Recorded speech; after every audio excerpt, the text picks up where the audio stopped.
Hello, welcome to this very special edition of the Pace Report. I'm Brian Pace, reporting live here at the Blue Note Jazz Club here in New York City. When I started the Pace Report almost 7 years ago, one of the most important interviews that I've conducted over the years is with legendary jazz guitarist and pioneer Pat Martino. Pat is blessing the band stage this week here at the Blue Note with his organ trio, and he has a brand new record on the High Note Records imprint entitled Nexus, which is really a set of live performances with pianist Jim Riddle, which has been sitting in the vault for over 10 years. We sat down and we talked about his very, very important relationship with Mr. Riddle, as well as we sat down and we talked about the importance of education in the history of this music, and also reflect on two very important trailblazers which really blazed not only a musical imprint but also a life imprint musically, which is guitarist Johnny Smith as well as Wes Montgomery. So sit back, relax, and enjoy the sounds of Mr. Pat Martino and his organ trio, live here on the Pace Report, live here at the Blue Note, here in New York City.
You know, Pat, I want to congratulate and thank you again, because when I first started this, almost 7 years ago, I never in a million years that I created such important dialogue with you as an icon to the idiom of this game. Thank you again for breaking bread with me again. Brian, it's such a pleasure as always. You know, we have a lot to cover. You have a brand new record entitled Nexus, which is on the High Note Records imprint, and it's with your dear friend and good friend. He's been in your quartet, or no, your trio, and you guys did duos, Jim Riddle. Yes, yes, and I'm very excited about that. Jim is just provocative as a player. He's unforgettable and he's exceptional in every way. Now, tell me about your relationship with him. You guys go back some 20 years. Yeah, something like that. You know, when I departed from hospitalization for recovery from the brain surgery, it took quite some time, a number of years, actually in full. It took 17 years to be able to reinvent the instrument in terms of imagination and creativity. Jim came in somewhere along that recovery period. There was a brief period of time where my attention was fully occupied with responsibilities for the passing of mom and dad. And during that period of time, when I reestablished the concrete nature of all of their possessions, I had really nothing to do in the evening after days after day with lawyers and with so many different political responsibilities. And I would go out to different nightclubs and just sit at the bar and ponder over such a transition, you know, the loss of family. And one evening I went to a small establishment in Philadelphia, and there was a group, and I was sitting at the bar, and I just couldn't get over the pianist, and that was Jim Riddle. And I was stunned, and actually it was one of the reasons why I wanted to play again. It was so stimulating as a player. He's such a great player. Now, this live recording is the period between Muse Records and Blue Note. So Yes. this is kind of what? How many years has this material been sitting in the can? I would say this was initially recorded in 2002. So we're talking about 13 years now. Now, what should fans expect with the duo natures? Because you've been performing duo off and on in your career for years. Yes, yes. It's difficult to even consider personality with regards to the number of players involved. Once there's rapport, if it's 2 or if it's 20, it is really on the same plane, primarily because of the impact of great playing, period. So it really doesn't make any difference in terms of the size of the ensemble. It has a great deal to do with the rapport of the individuals involved. You know, Pat, tonight at the Blue Note, you're playing with your trio and the organ unit. And things like Philadelphia has been really home to great organists. And I want to know, because it seems like you're at home when you're playing with the organ unit. Tell me about why you feel at home with the organ. Well, there's no doubt it's experience, its roots. It takes me way back to the beginning. In fact, I was a teenager with Willis Jackson, and organ was really the ground set for that quintet. It was an organ trio, which was, of course, Hammond B3 guitar and drums, along with trumpet and tenor saxophone. And that was my roots, with Willis, with Gator Tail. And then along the same lines, that evolved into relationships with Jack McDuff, Jimmy Smith, Richard Groove Holmes, just so many Trudy Pitts. It goes on and on and on. So I can't tell you.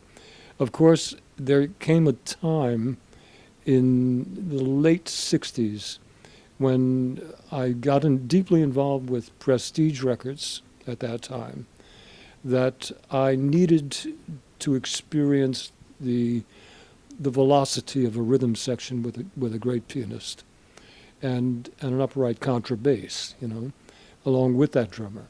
And it gave me a completely different respective position almost like a horn player, that it wasn't so demanding and expectant of me to comp, which is something a guitar player has to do with an organist. There comes a time when the organist is soloing, where the left hand is taking care of the bass lines, and the right hand is in linear motion. So the guitar player really has a responsibility of comping that's in justice. So with a rhythm section, piano, bass, and drums, it allowed me to reside much more like a horn player, and I really needed that in the late '60s to experience that as a leader, and not to have a responsibility to play in any specific way. After, I would say, 20 years at least, it did a cycle, and it came all the way back around, and the initiative turned into an extension of my roots. And that's what I've been doing for quite some time now. You know, it's interesting because the last time we broke bread, we talked about how you and George Benson and even Larry Coryell, who's on the same bill with you this evening, you guys kind of were in a very different bag because, one, you were incorporating the music of rock and roll, soul, and folk, the popular music at the time. Do you find that with the lack of the new music that's coming out, do you think that musicians who want to play the guitar are having a hard time finding and getting depth in playing different types of music now? I think that the times have changed. There's no doubt about that. And I think the youngsters today, as much as they would desire an experience of jazz, and just for the sake of solidarity, the majority of them are well aware of the history of that particular idiom. And no matter how much they learn with regards to the technicalities and the regulations of the art form itself, the one thing that is most important that no longer exists is that particular part of our culture. Things have changed in terms of our environments, the establishments, the juxtaposition of jazz compared to other forms of creative productivity. Jazz is now a history item, and it's a lot different than it used to be in the late 50s and the early 60s, when you had your major establishments that were all over the city. In fact, they were all over every city. Now they've thinned out, so that it's a necessity. A great example. It's a necessity for jazz artists to tour annually a great deal in Europe and Asia, primarily because there's not that much support here in the States for establishments that have been able to extensively command that position socially. It's very difficult for them to exist. The costs are incredible. You know, another thing too, you know, a lot of venues, like you said, they're closing here in New York, not just New York, but just other cities. And there was a time, you know, you talk about this in your autobiography, when you were living in Harlem, going to one club, checking out Sarah Vaughan, going to the next club to go check out Duke Ellington. Yeah, I mean, those times are gone. That's right. Yeah, I mean, it used to be, as you just mentioned briefly, going from one room, and there were 3 or 4 establishments on the same block, and in one was Lionel Hampton, and the other was Miles, and the other was Cannonball Adderley, and in the other was Joe Zawinul and Wayne Shorter with Weather Report. These times are different now. I remember in Atlantic City when they had Club Harlem and Gracie's and the Wonder Gardens. These were incredible times when you had so much happening at the same time. That music was similar to what sports are today. And in those days, jazz was really at the top level of entertainment with regards to support, social support, and the customs that took place as an extension of that culture. That's right. And television was very, I mean, CBS Orchestra had some of the top-notch jazz music. I mean, Yeah. you look at the TV shows back in the day, and they're like, you heard it, you also saw it. But another thing too, it's like now, radio and even the press has just diminished keeping this out there too. Well, I think that it's essential to keep a margin open, if only for adjustment and evaluation to how to be as creative as possible with the means that are available to us. And the majority of that reaction and that advantage is taken through intuition. We have to be intuitive in terms of following the voice that comes from within, and in regards to what we devote our creative energy toward. And I do that.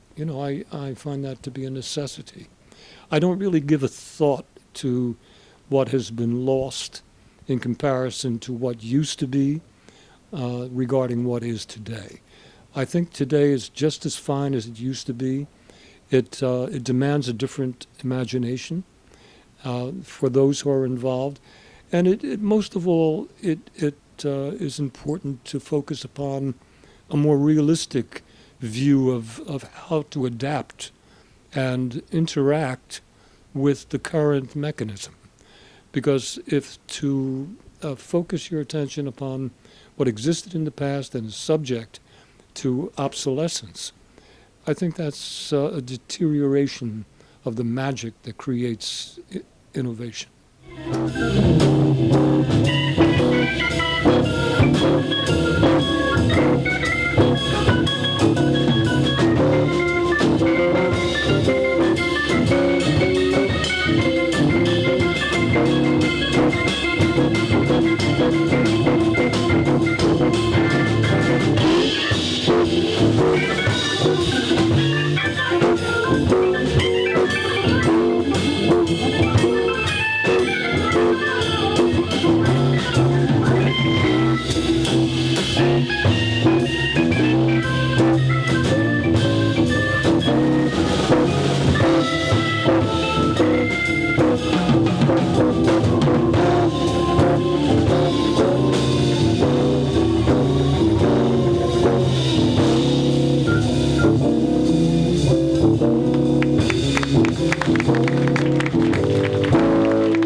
piggyback on something you just said earlier about the organ trio, going back to it.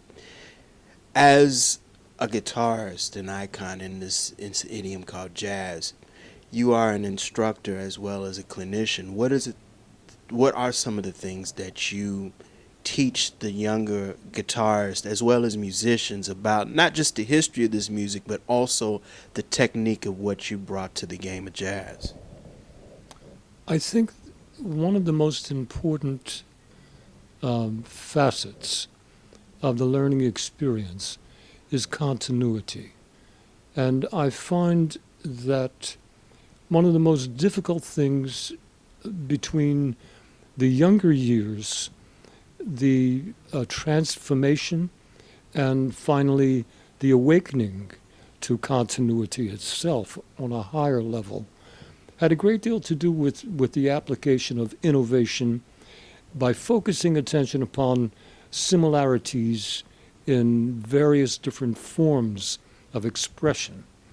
In my case, a great example would be my devotion for the instrument since childhood allowed me many times to experience the act very close to the type that someone who was addicted would experience. An interruption in the flow of devotion, in the flow of ecstaticism, being ecstatic about what you're doing. When someone comes into that, they can momentarily be a distortion or a disruption to its continuity. A good example, when I was a little boy, I would be playing the guitar and totally compressed into it. And in would walk mom or dad and say, "Pat, put that guitar down. I want you to go to the corner and get a carton of milk." And of course, as a youngster, that to me was a divergence that really interrupted the continuity of the magic that I had just found at that moment.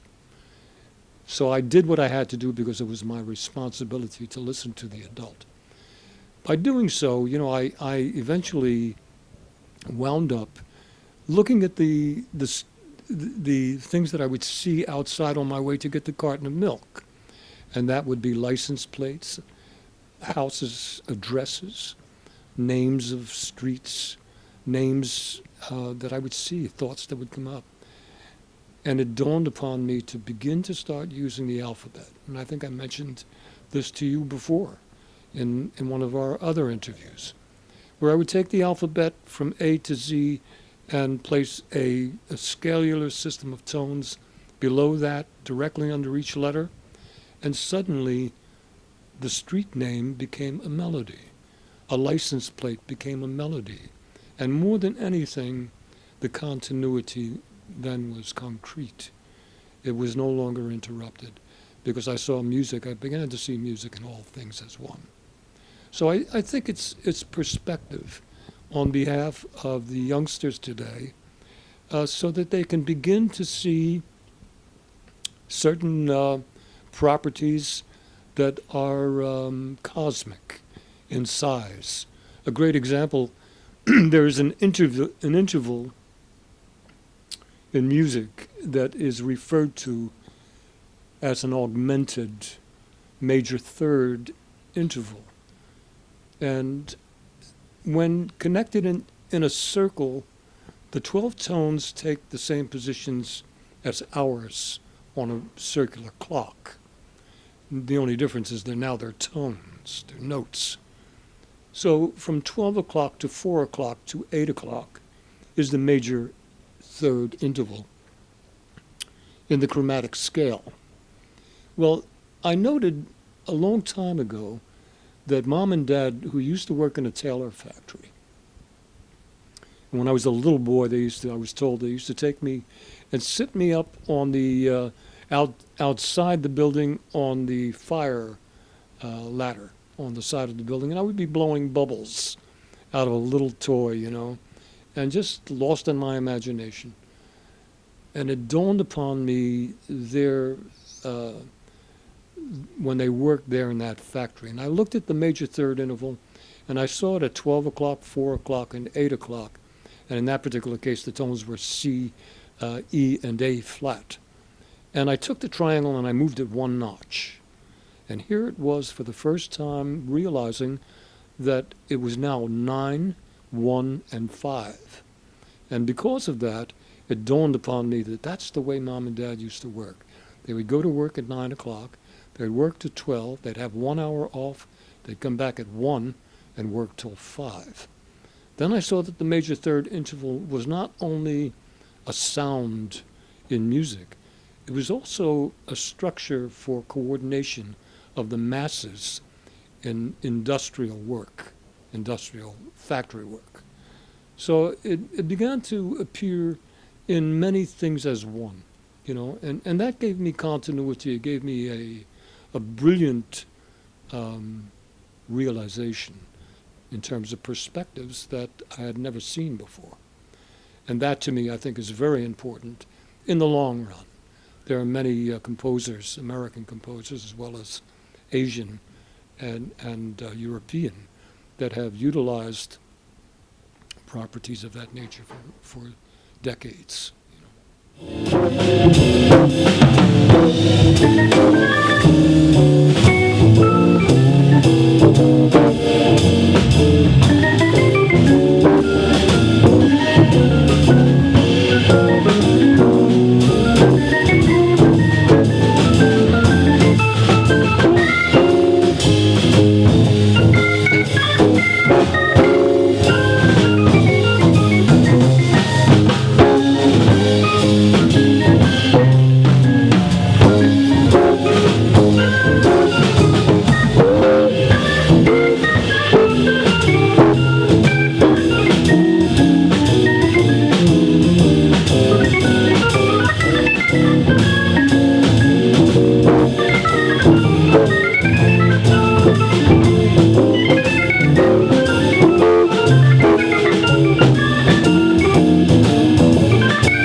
Pat, there was some very interesting dynamics about the guitar that I just realized. In the late 40s to the early 70s, the guitar here in the United States went through many metamorphoses in all genres of music, whether it was country, whether it was classical, whether it was jazz, rock, and R&B. What do you think made that happen? Because you have to think about, Charlie Christian was really one of the first guys to play the electric guitar, but you have to take in consideration in the span of 20 years, the guitar metamorphosized bigger than the orchestra and saxophones. Very much so. I think the guitar, I often discuss this with students and share my feelings about it. I think the guitar, when you look at the two major instruments in Western music, I think you're going to find in terms of their properties and what they offer in terms of perspective and visual awareness to how things work. You'll see the piano on one side and you'll see the guitar on the other. The piano was primarily an instrument that has literally controlled education of music. All of that in the Western Hemisphere has been based upon the piano and its properties, and for good reasons, because this goes back to Bach and Mozart and up to Schoenberg and Berg and Weber and on further to Elliott Carter and Takamitsu and other 20th century composers. And on the other hand, you have the guitar. And the guitar, to me, is the self-taught, the common man's instrument, And the piano being the front door to the house of music, and the guitar being the back door to the house of music. And there are more people recently coming in through the back door than ever before. That's how blues evolved through the guitar. That's how blues evolved. Yes, that's right. And that moved into rock.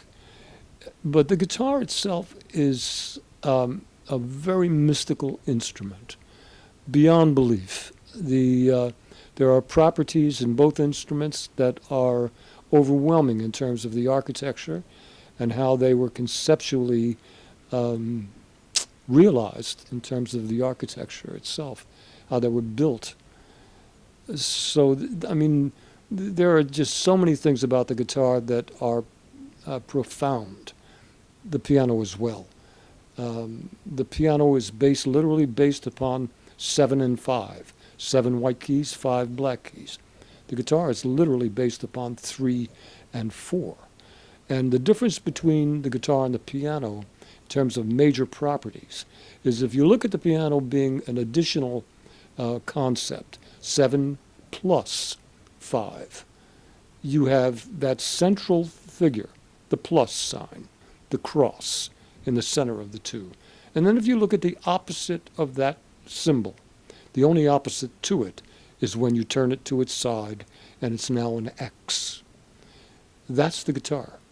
The guitar is based upon 3 times 4 or 4 times 3 equals 12, as opposed to 7 plus 5 equals 12. There are 2 different procedures, and they both present ultimate possibilities. So in this way, again, what's being seen that's much more significant than the objects themselves is the perspective that comes about with regards to consciousness and awareness, to be able to see from a distance that really is profound in many ways. As I mentioned to you how the major third interval was one of the architectural structures or blueprint of factory work. Well, by the same token, when seen on the basis of these symbols, the word polarity or objects of opposition, these things turn into similarities to major and minor, ascent and descent, These are all nothing but the opposites. So when it comes down to it, aside from the profession itself and all of the steps on the ladder towards success, the individual, the student, he or she is subject to all of the ingredients that are held within the position that they're targeting as their intention. On the other hand, to step on the outside of that and to see things objectively from a distance allows one to be free and separate from the two Greek masks, from the two supplements that create all of the disillusions and all of the distortions. And a third place, which in many cases in terms of Eastern philosophy is referred to as the third eye. So this music can bring you to this because it's designed to infiltrate these distortions, because it's universal as a language and it transcends. That'll do it again for another edition of the Pace Report. I'm Brian, Pace reporting live here at the Blue Note here in New York City. I'd like to personally thank the incomparable Pat Martino for his time, the staff and management here at the Blue Note for their warm hospitality. As always, please visit my website, www.thepacereport.com, for my weekly column as well as my past segments. Until next time, remember, if it's in the groove, it'll make you move. Till next time, peace.